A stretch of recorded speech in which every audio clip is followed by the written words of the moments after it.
Alcohol threatens wealth and health. Once the banker, Antar Pindika, had a nephew.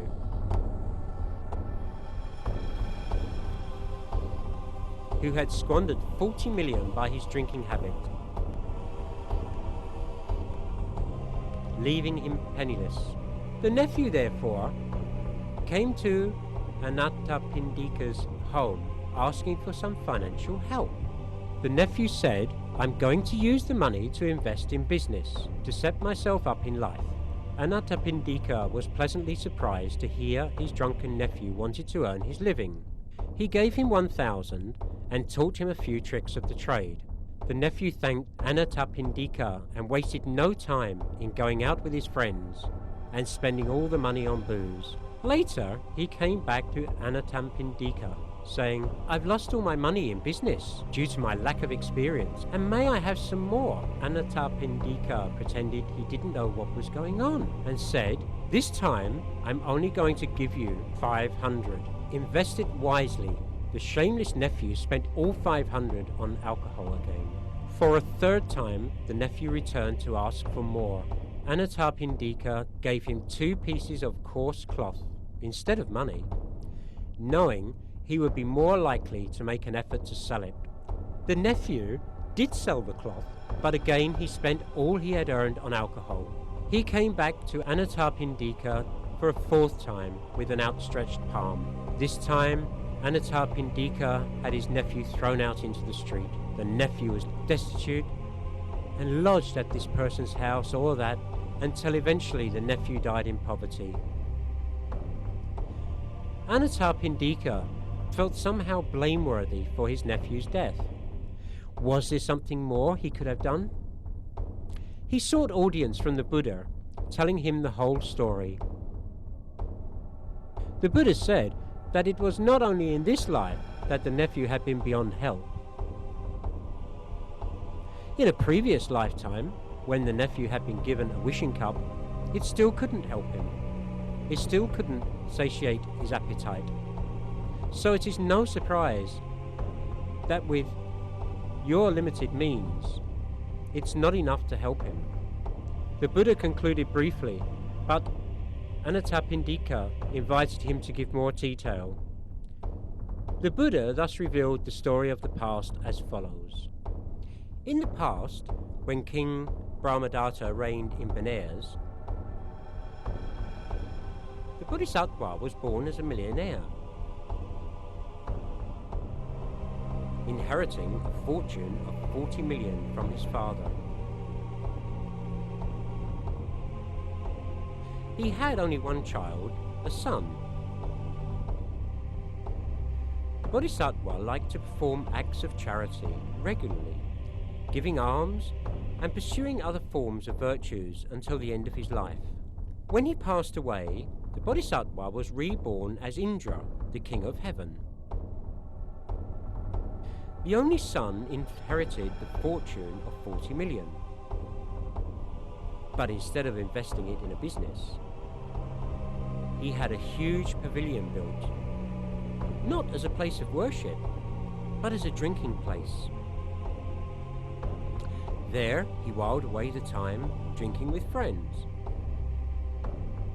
hiring dancers and singers, and gave them extravagant prizes for their performances.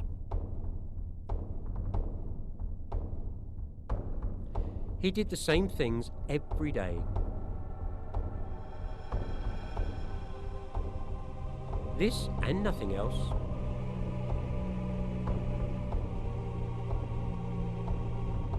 Living a life of drink and recklessness. Eventually, his wealth was exhausted. He had to sell up everything he owned. He was left destitute, wearing only rags and wandering the streets. Indra surveyed the world and saw his former son destitute, his inheritance squandered on alcohol.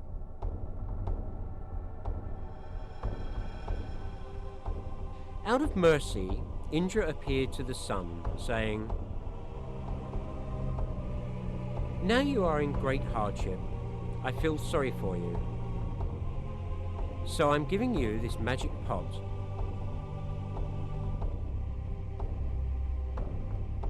Take good care of it. Never drop it.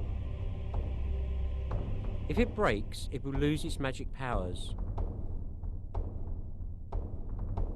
It will produce whatever you wish for."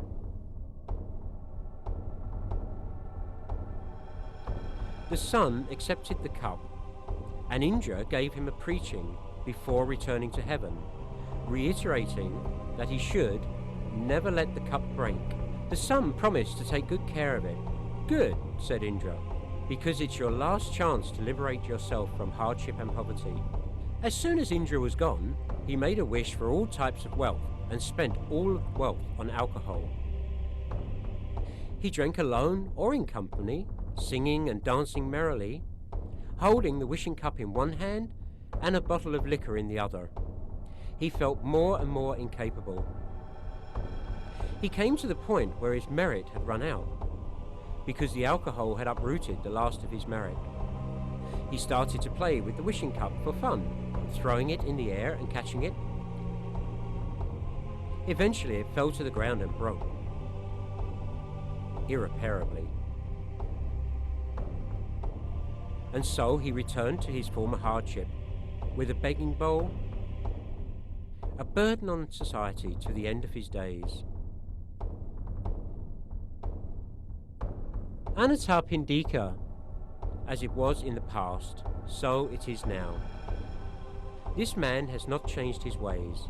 Thus, for an alcoholic, even the gift of a wishing cup is still unable to bring happiness or prosperity. From their foolishness, drinkers even destroy the luck they already have. Through recklessness, those who drink are reduced to rags.